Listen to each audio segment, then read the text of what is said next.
Graça e paz a todos, boa noite. É uma alegria estar novamente junto na presença do Senhor, adorando, glorificando. Eu quero convidar vocês, irmãos, a abrir a palavra no Evangelho de João, capítulo 17, versículo 3.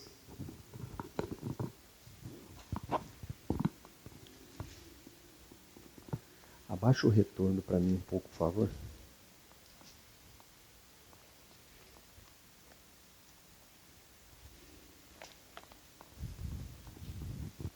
Evangelho de João, capítulo 17, verso 3, apenas, nós vamos ler apenas o versículo 3.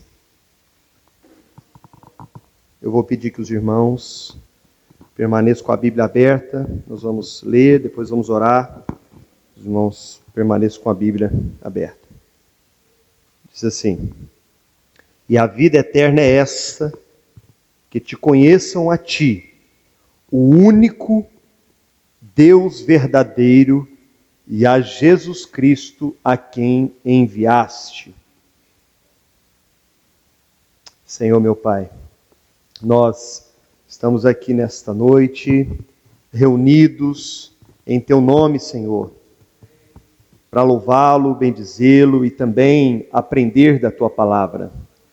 Nesta noite, Senhor, como o Senhor revelou a Pedro aquilo que era realmente o Senhor Jesus, eu peço que o Senhor abra os nossos olhos nessa noite, para que possamos ver, enxergar, compreender, ouvi-lo, senti-lo.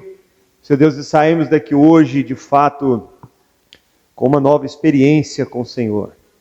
Dá-nos uma bênção, meu Pai, nós precisamos tanto de Ti, Senhor. Ah, Senhor, sem Ti esta reunião não faz o menor sentido, Senhor. Esteja presente aqui, Pai. Assim como o Senhor já nos visitou através das canções, ser servido também, Senhor Deus, em nos abençoar segundo a Tua palavra, em nome de Jesus. Podeis sentar, irmãos.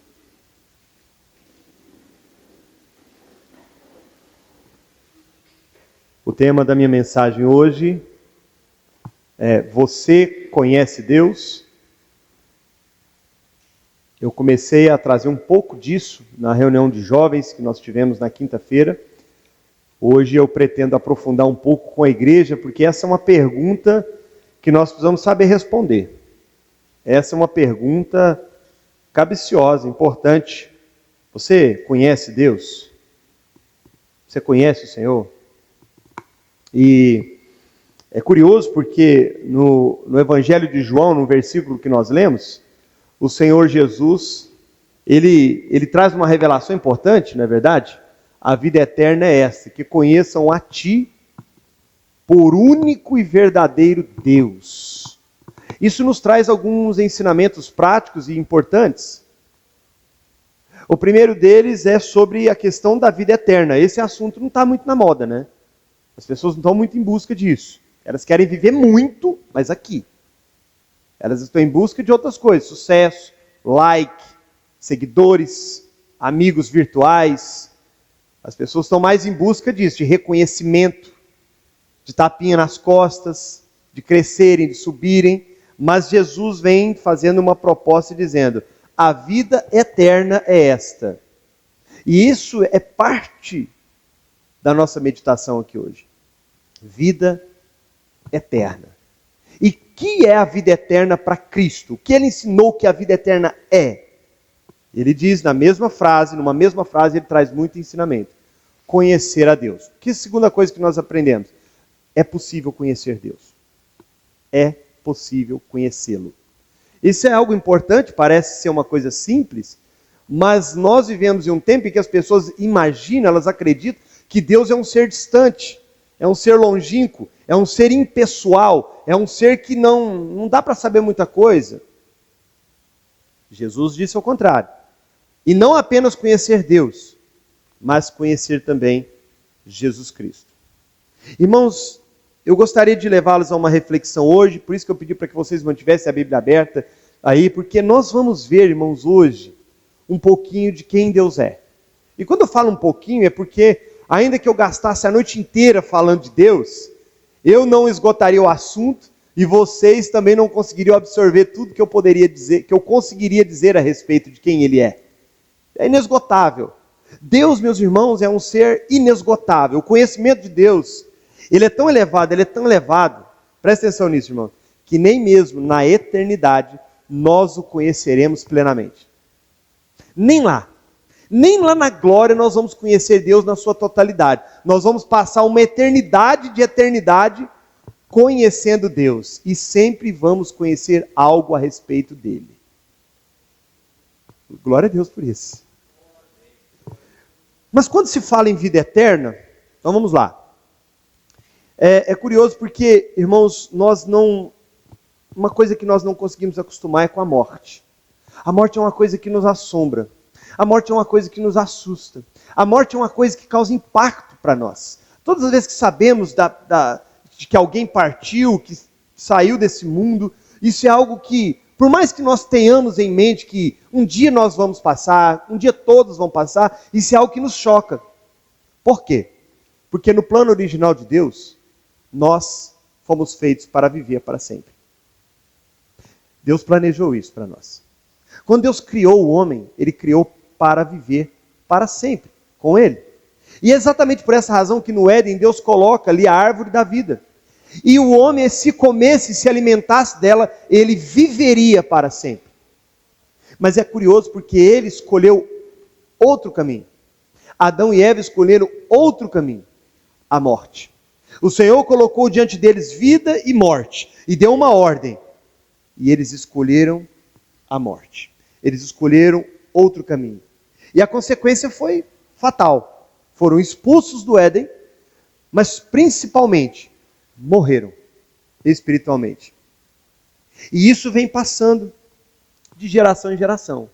Só que o que é mais interessante não é isso. O que é mais interessante é que à medida que o tempo foi passando, aquele ser criado à imagem de Deus, aquele ser criado pelas mãos de Deus, aquele ser criado conforme a imagem e semelhança do próprio Deus, aquele ser a quem Deus tinha um relacionamento direto com ele, foi se distanciando cada vez mais de Deus. Quanto mais o tempo passava, os séculos passavam, maior foi se tornando a distância entre criatura e Criador.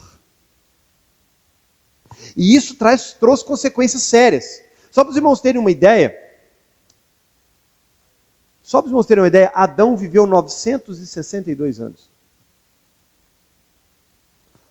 Hoje, você vê alguém com 100 anos, você fica maravilhado, né? Você fala assim, nossa, isso aí, você viveu mesmo. 100? Mas Adão viveu 962 anos. Irmãos, por que isso mudou? Porque à medida que o tempo passou, o pecado foi trazendo maiores e maiores distâncias de Deus. Mas é engraçado, irmãos, e é maravilhoso, que apesar do homem ter tomado um caminho que Deus não queria, apesar de ele ter morrido conforme Deus prometeu, apesar do pecado ter tomado uma forma tão letal no ser humano, Deus não desistiu do homem. Ele podia ter desistido.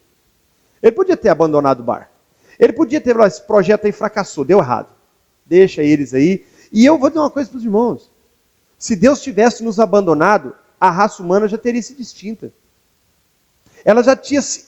A raça humana, ela é autodestrutiva. Vocês já pararam para pensar nisso? Nós somos totalmente autodestrutivos. Nós destruímos o próprio planeta do qual dependemos para viver. Ninguém pensa nisso. Nós não estamos nem aí com isso. As próximas gerações é que se vira, com o problema do lixo, com o problema da poluição, com o problema do efeito estufa.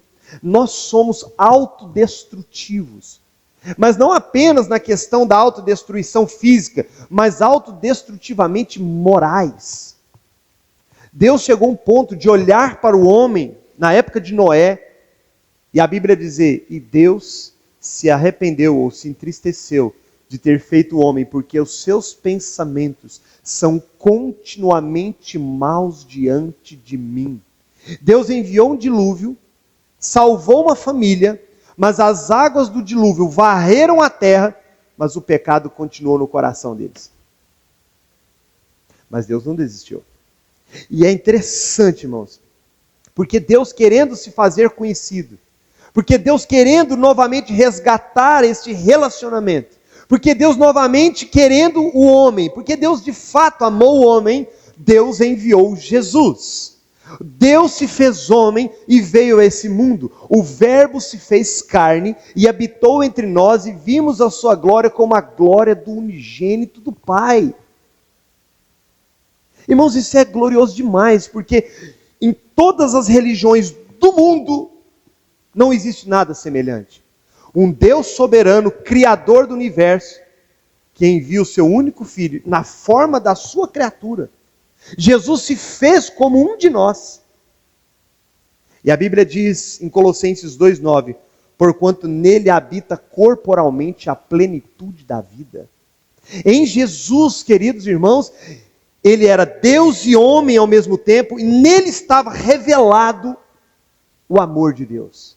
É por isso, irmãos, que João, no livro de João, e nós vamos falar muito de João hoje, João 3,16 vai dizer assim: Deus amou o mundo de tal maneira que deu o seu único filho para que todo aquele que nele crê não pereça, mas tenha vida eterna. O amor de Deus foi tão imensurável, ele foi tão grande, ele foi tão infinito, que ele foi capaz de enviar o seu único filho na forma de homem para se relacionar conosco, para se aproximar de nós, para resgatar esta relação que foi rompida, essa inimizade que foi feita lá no Jardim do Éden.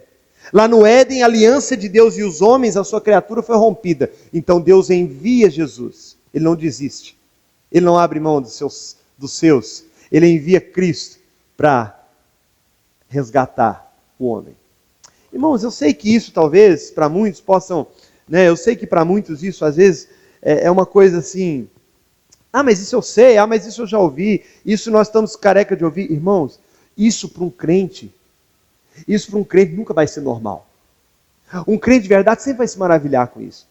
Um crente de verdade sempre vai ouvir a mensagem do Evangelho e vai sair lágrima dos seus olhos. Seu coração vai bater mais forte. Seu rosto vai corar de vergonha de pensar: por minha causa. Por minha causa. Por causa do meu pecado, Deus se fez homem e veio a esse mundo, e habitou entre nós, e vimos a sua glória como a glória do unigênito do Pai. Irmãos, para um verdadeiro cristão, essa mensagem sempre, não apenas fará sentido, mas será a grande motivação da sua existência. Será o motivo da sua alegria, será o motivo do seu prazer, será a razão de não sucumbir em meio às provações, em meio às lutas, às perdas e às adversidades. A mensagem do Evangelho sempre vai ser nova e prazerosa aos ouvidos daqueles que foram transformados pelo Evangelho. Mas vejam comigo, irmãos, que no mesmo texto de João, no capítulo 1, fala assim: o Verbo estava no mundo, o mundo foi feito por intermédio dele, mas o mundo não o conheceu. Versículo 10. Veio para o que era seus, mas os seus não o receberam. Vocês entendem isso? Deus, prestem atenção, irmãos, raciocine comigo. Deus criou o homem, se relacionou com o homem, deu ao homem o direito de vida eterna. Mesmo assim, o homem rejeita Deus. Aí o que Deus faz? Envia Cristo. Mesmo assim, os homens rejeitam Cristo. Não é isso que fazíamos antes de conhecê-lo? Não é isso que você fazia? Ou talvez você ainda continua fazendo, correndo dele? Jogando dia após dia para frente: um dia eu tomo a decisão, um dia eu vou servir ele, um dia eu vou aceitá-lo, um dia eu vou ser servo dele. Não é assim que fazemos? Vamos jogando para frente? Nós o rejeitamos. Nós, irmãos, conforme diz o próprio João, veio para que eram seus, mas os seus não o receberam. Mas a todos quantos o receberam, deu-lhes o poder de serem feitos filhos de Deus. Vejam, queridos, que mesmo Deus querendo se revelar, e não apenas se revelar na forma de um anjo, um ser celestial, uma luz intensa, mas se revelar pessoalmente, porque no momento em que Deus envia Cristo, Ele está dizendo o seguinte: olha, vocês não me ouviram, vocês não me escutaram, então eu vim pessoalmente. Ele veio pessoalmente. E mesmo vindo pessoalmente, nós dissemos: não, eu não quero. Eu não quero Deus, eu não quero Cristo, eu não quero vida eterna. Eu quero é o pecado, eu quero o mundo, eu quero lambuzar, eu quero viver minha vida, eu quero ser eu mesmo.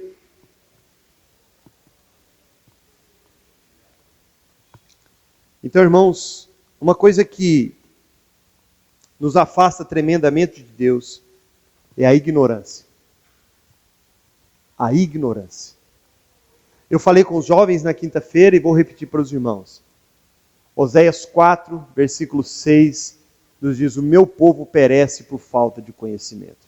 Uma coisa, queridos irmãos, é eu dizer que o mundo lá fora está longe de Deus. Outra coisa é eu dizer que há muitos crentes longe de Deus. Uma coisa é eu dizer que o mundo está perdido em seus delitos e pecados. Outra coisa é eu dizer que muitos cristãos estão muito longe do Senhor. E por quê? Um dos grandes motivos é por não conhecer Deus. Ignorância. A ignorância aprisiona, irmãos, mas o conhecimento liberta. E no mesmo livro de Oséias, a palavra nos ensina a buscá-lo, conhecê-lo e prossegui-lo em conhecer. Mais uma vez nós vemos, Deus pode ser conhecido. Você pode conhecê-lo, irmão. Então eu queria, irmãos, discorrer com os irmãos aqui e passar por alguns textos aqui bem rapidamente. Eu não vou me demorar hoje, para nós conhecermos um pouquinho melhor quem é esse Deus. Quem é esse Deus? Que Deus é esse da palavra, que nós precisamos tanto conhecer? Que Jesus diz, a vida eterna é essa, que conheçam a Deus como único e verdadeiro, e conheçam o seu Filho, a quem o Senhor enviaste. Que Deus é esse? Que Senhor é esse, afinal de contas? Que Deus é esse que quando Jesus perguntou para Pedro, disse, que é o texto que o irmão leu no começo, e vós, quem dizeis que eu sou? Um profeta? Jeremias? Elias? E Pedro disse, Senhor, Tu és o Cristo, o Filho do Deus vivo. Que Deus é esse? E eu, hoje, meditando pela manhã nessa palavra, irmãos, eu descobri que nesse texto que nós lemos, no capítulo 17, Jesus está terminando o seu ministério. O Senhor Jesus, já por 3 anos, já tinha feito milagres, trazido ensinamentos maravilhosos. Ele tinha acabado de fazer uma pregação, e agora ele vai orar. Ele vai buscar a Deus. Ele vai interceder ao Pai por aquelas pessoas por quem ele pregou. Ele vai orar, ele vai fazer uma oração por eles.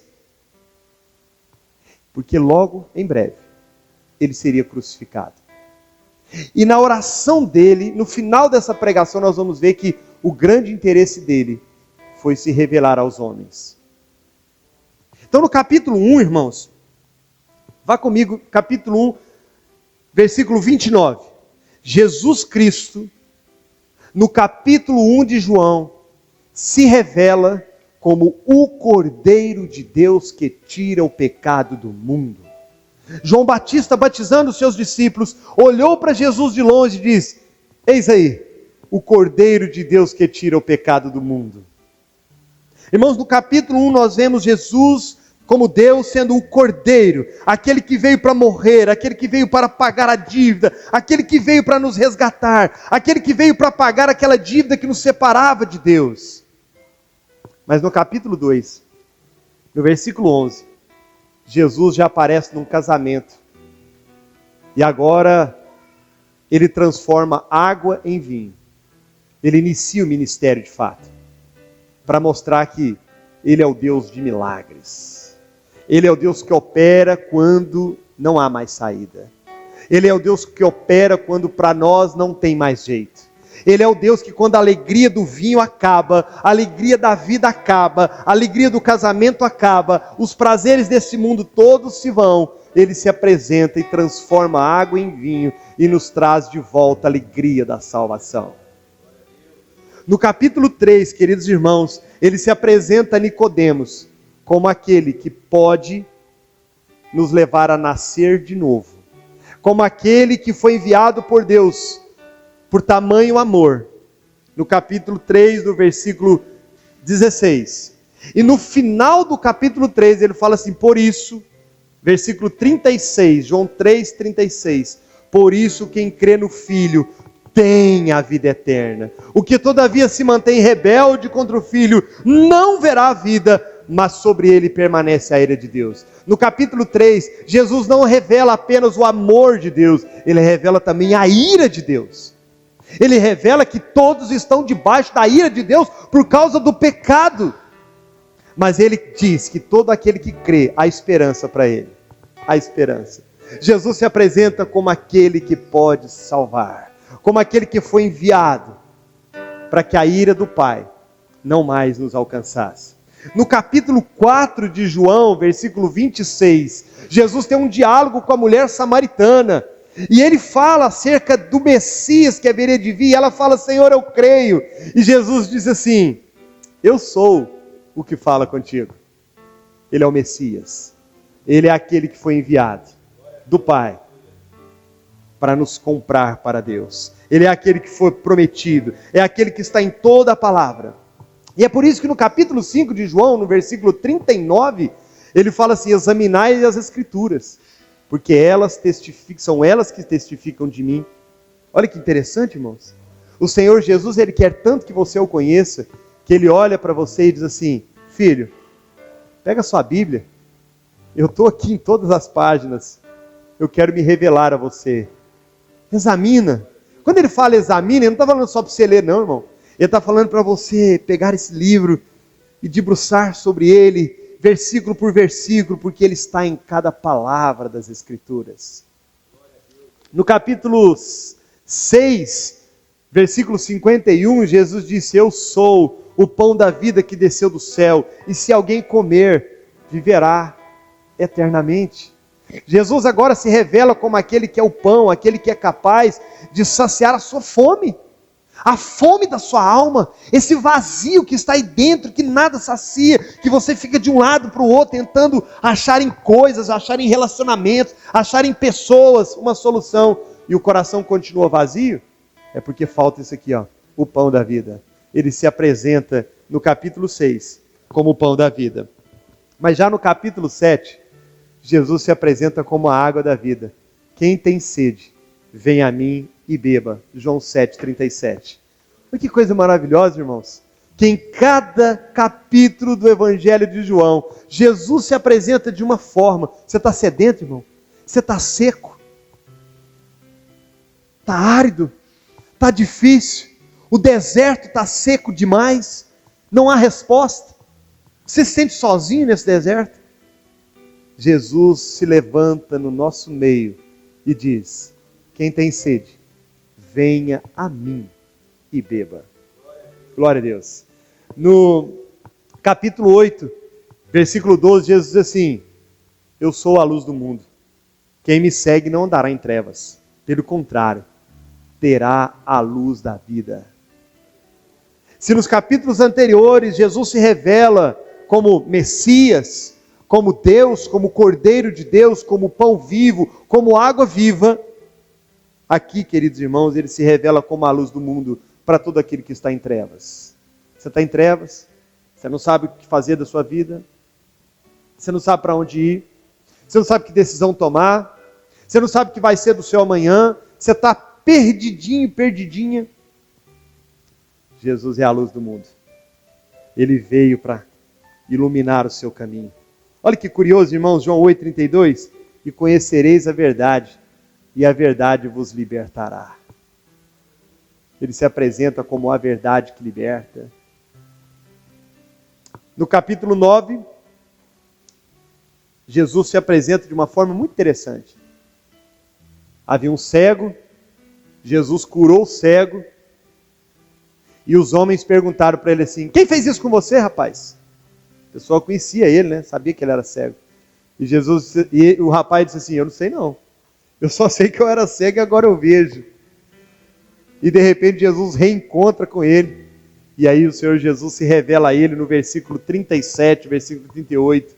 E fala assim: e já tens visto, e é o que fala contigo. Jesus fala com ele abertamente. Jesus se revela a ele. Jesus não apenas curou a cegueira dele. Jesus não apenas resolveu um problema sério de nascença. Jesus também fala com ele. Jesus se revela a ele. Jesus fala o coração dele. Jesus muda a vida daquele homem. Quem sabe você está assim? Quem sabe você já esteve assim? Quem sabe você se encontra assim nesse momento. Você teve uma experiência com o Senhor um dia, mas você ainda está meio sem, você não conhece direito o Senhor. Hoje Ele veio ao seu encontro. Hoje Ele veio ao seu encontro novamente para falar assim: é eu mesmo que tenho falado com você. Eu estou aqui nessa noite para confirmar a salvação na sua vida. Eu estou aqui para dizer para você que não foi algo estranho não. Foi eu mesmo que falei com você, você é meu. Foi eu que te libertei, foi eu que te curei, foi eu que te dei vida e vida eterna. Louvado seja o nome do Senhor. João capítulo 10, versículo 9, Jesus já vem se apresentando como a porta. Ele é a porta.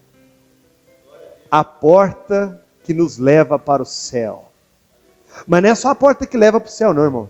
É a porta de saída para todo e qualquer problema, inclusive para a morte. Ele é a porta. Se alguém entrar por mim, achará a vida. Entrará e achará pastagem. Jesus se apresenta, queridos irmãos, no capítulo 10, versículo 9, como a porta. Mas ainda no capítulo 10, versículo 11, ele se apresenta como o bom pastor. Querido, você foi chamado para ser uma ovelha dele. Você não foi chamado para ficar vagando por aí, não. Você não foi chamado para ser um desigrejado, não. Para ser um sozinho, um ninguém, não. Você foi chamado para o aprisco, para Ele pastorear você. Esse é o Deus da Escritura, esse é o Deus da palavra, é o bom pastor. É por isso que Davi diz no Salmos 23, tão conhecido, né? O Senhor é o meu pastor, nada me faltará. Você quer ter essa segurança? Você quer ter essa certeza de que nada te faltará? Creia nesse Deus, nesse Cristo, como seu bom pastor. Capítulo 10, versículo 28, fala assim: eu lhes dou a vida eterna. Olha que versículo, irmãos. Eu dou-lhes a vida eterna e nunca hão de perecer, e ninguém as arrebatará da minha mão. Querido, você é do Senhor. Ninguém vai te tirar dele, não. Não adianta, você pode espernear, o inimigo pode tentar, o mundo pode tentar sufocar você, mas se você é dele, se você foi comprado por ele, nada nesse mundo arrebatará você das mãos de Deus. Mas Jesus continua se revelando, irmãos, não acabou. No capítulo 11, versículo 25, ele fala assim: eu sou a ressurreição e a vida, e quem crê em mim, ainda que morra, ainda que esteja morto, viverá. Os irmãos têm noção da dimensão desse Deus? Irmãos, eu não estou falando de Buda, eu não estou falando de Maomé, eu não estou falando de um Deus de pau, de pedra, de barro, de gesso. Eu estou falando do Deus vivo, o Senhor Criador do universo, o Deus de toda a terra que se fez homem, veio a nós, e Ele não apenas se apresenta como um Deus raivoso, irado por causa do nosso pecado. Ele diz para você assim: eu sou a ressurreição e a vida, e aquele que crê, ainda que esteja morto, viverá.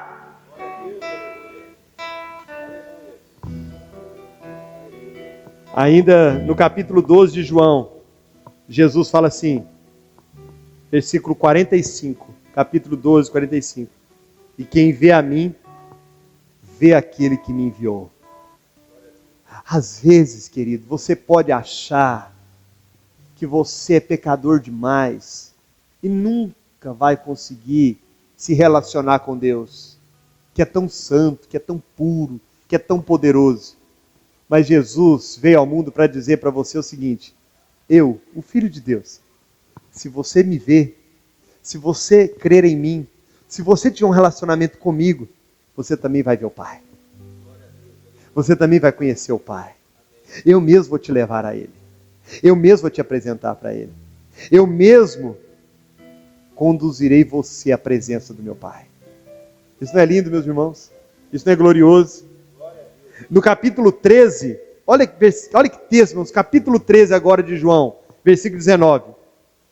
Desde já vos digo, antes que aconteça, para que quando acontecer creais, que eu sou. Essa frase aqui, irmãos, essa palavrinha aqui, ó, eu sou, é a mesma que quando Moisés perguntou para Deus assim: Senhor, eu vou em nome de quem a Faraó? Deus falou assim: eu sou o que sou.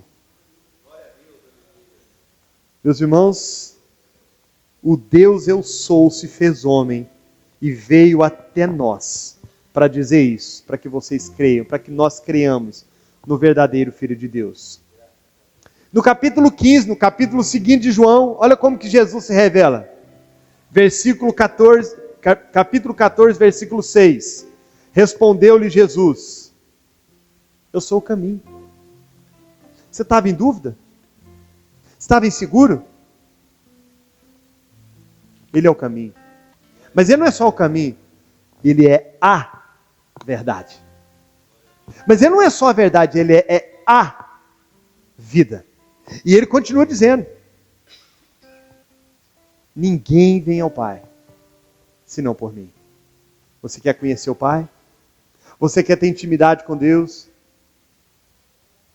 Cristo é o caminho. Cristo é a verdade que liberta. Ele é a própria vida eterna. Louvado seja Deus. E continua, o texto continua. Vejam comigo, o texto continua. O próximo versículo. Mesmo o próximo. Versículo 7. Se vós me conhecesseis, olha só a importância de conhecer o Senhor, irmãos. A mim, também conhecerias a meu Pai. E já desde agora o conheceis e o tendes visto. Próximo. Disse-lhe Filipe: Senhor, mostra-nos o Pai. Mostra-nos o Pai, o que nos basta. E aí Jesus responde. Disse-lhe Jesus: estou há tanto tempo com vocês, e não me tendes conhecido, Filipe? Quem vê a mim vê o Pai. E como dizes tu, mostra-nos o Pai? Irmãos, vocês estão entendendo o que eu estou dizendo? Todas essas características com que Jesus se apresenta é para mostrar para mim e para você quem é o Pai. Ele é o bom pastor. Ele é o caminho, a verdade e a vida. Ele é o Messias. Ele é o Cordeiro de Deus que tira o pecado do mundo. Ele é o Deus amoroso que enviou Jesus para que todo aquele que nele crê não pereça, mas tenha vida eterna. Você não precisa, querido, presta atenção nisso que eu vou dizer. Você não precisa conhecer a ira de Deus. Você não precisa, no dia do tribunal de Deus, conhecer a sua fúria, a sua ira e a condenação. Porque Deus já enviou o recurso para a sua alma. E o recurso é Cristo Jesus, nosso Senhor. E não terminou, irmãos. Eu estou terminando, mas não terminou. No versículo 15, capítulo 15, versículo 1, Jesus fala assim: eu sou a videira verdadeira e meu pai é o agricultor. Sabe o que quer dizer isso, irmãos? No Antigo Testamento, Israel era conhecido como a videira. Mas Jesus agora se apresenta como a videira verdadeira. Por que Jesus se apresenta dessa forma? Porque a salvação no Velho Testamento era para o povo de Israel. Quando Jesus dá essa declaração, ele está dizendo o seguinte: a salvação é para todo aquele que crê, não é só para Israel. Não é só para aquele povo que era o povo do meu pai. Agora é para você também. Brasileiro, italiano, americano, argentino, peruano, indígena, africano, para todo aquele que nele crê. Eu sou a videira verdadeira, meu pai é o agricultor. Então Jesus se apresenta como aquele que nele todos podem ser salvos. Louvado seja Deus. E por fim, irmãos, no capítulo 16, no versículo 7, Jesus se apresenta mais uma vez. Ele está terminando seu ministério.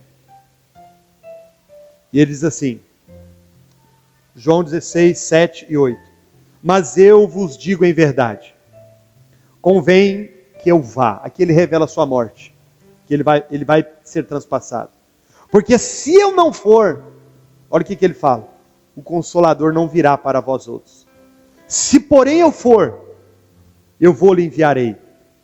Quando ele vier, convencerá o mundo do pecado, da justiça e do juízo. Como é que ele se apresenta aqui? Como aquele que enviou o Espírito Santo para nos convencer. Um Deus que não aceita o pecado em nós.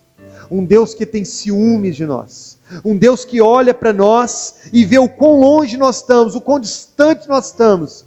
Mas ele enviou Cristo para morrer e pagar a dívida. Mas só pagar a dívida seria insuficiente. Então ele envia o Espírito Santo para nos atrair, para nos buscar e nos convencer do quão pecadores nós somos, do quão necessitados nós somos, do quão fraco nós somos. Irmãos, por nós mesmos, nós nunca iríamos a esse Deus. É impossível. Não tem jeito. O nosso pecado, ele é uma coisa tão suja, tão nociva, tão abominável a Deus, que Ele nos afasta de Deus. Ele faz com que nós o rejeitemos. Então Deus envia Cristo para morrer, para pagar a dívida. E então, Ele envia o Espírito Santo para nos atrair. Você já parou para pensar que você foi atraído, irmão? Você já parou para pensar que o Senhor tem trabalhado desde que você nasceu para te atrair para Ele? Você pensou que era você que tinha escolhido Ele, né? Foi não. Não fostes vós que me escolhestes a mim. Eu escolhi a vós e vos nomeei para que vades e deis fruto e o vosso fruto permaneça, a fim de que tudo quanto pedirdes ao meu Pai, Ele vô-lo conceda. Conclusão. Qual é a conclusão, irmãos, que nós chegamos dessa palavra? Abram comigo, lá no final da Bíblia, primeira carta do apóstolo João, capítulo 5, versículo 20. Abram comigo, irmãos. Eu quero que todos abram, mesmo que seja projetado, para nós entendermos melhor o que é que Deus está falando conosco aqui. 1 João, capítulo 5, lá no finalzinho.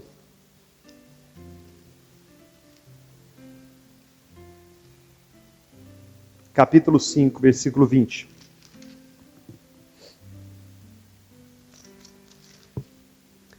Também sabemos que o Filho de Deus é vindo e nos tem dado entendimento para reconhecermos o verdadeiro, ponto e vírgula.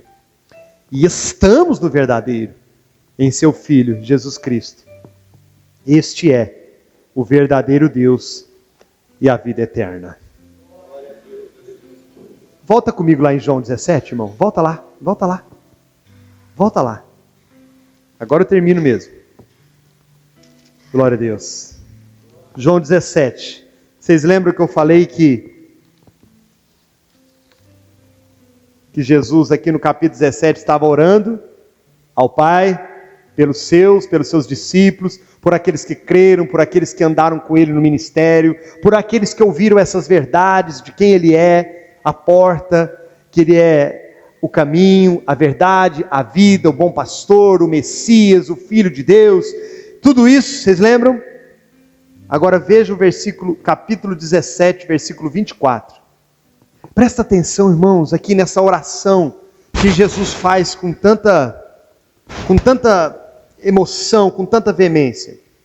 Pai, a minha vontade é que onde eu estou, estejam também comigo os que me deste, para que vejam a minha glória que me conferiste, porque tu, Senhor, me amaste antes da fundação do mundo. Pai justo, o mundo não te conheceu, eu porém te conheci, e também estes compreenderam que tu me enviaste. Eu lhes fiz conhecer o teu nome, e ainda o farei conhecer, a fim de que o amor com que me amaste, esteja neles, e eu neles esteja. O som atrapalhou, eu vou ler de novo o 26. Olha o que Jesus ora ao Pai. E eu lhes fiz conhecer, Pai, o teu nome. E ainda o farei conhecer. Eu tenho mais coisas para mostrar para eles, Pai. A fim de que o amor com que me amaste esteja neles. E eu neles esteja. Irmãos, se isso aqui não mexe com você, você precisa urgente se arrepender dos seus pecados e se entregar a Jesus Cristo. Se isso aqui não é suficiente para você sair daqui hoje falando assim, Deus falou comigo hoje na palavra. Porque quando Ele fala assim, olha, Pai, o Senhor me amou antes da fundação do mundo. E no final ele fala assim, a fim de que o amor com que me amaste esteja nele. Ele está dizendo a mesma coisa, Pai, assim como o Senhor me amou antes da fundação do mundo, antes que tudo fosse criado, eu também amei eles. Eu amei eles ao ponto de dar a minha vida por eles. Você tem ideia o que é isso, irmão? De alguém te amar antes de você existir, antes de você vir ao mundo. Você tem ideia? Esse é o amor do Pai. Esse é o amor dele. E a vida eterna é exatamente isso, irmãos. Não é nada além disso. É conhecer esse Deus. É conhecer esse Cristo. É crer nele. É se render a ele. Nós vamos ouvir um louvor agora. Eu quero convidar todos aqui hoje a fechar os seus olhos. Talvez você esteja precisando dessa porta. Talvez não, talvez você esteja precisando desse pastor para te buscar de volta para o aprisco. Talvez você esteja precisando muito desse caminho. Está longe do Senhor. Talvez você está em trevas. Feche seus olhos, querido.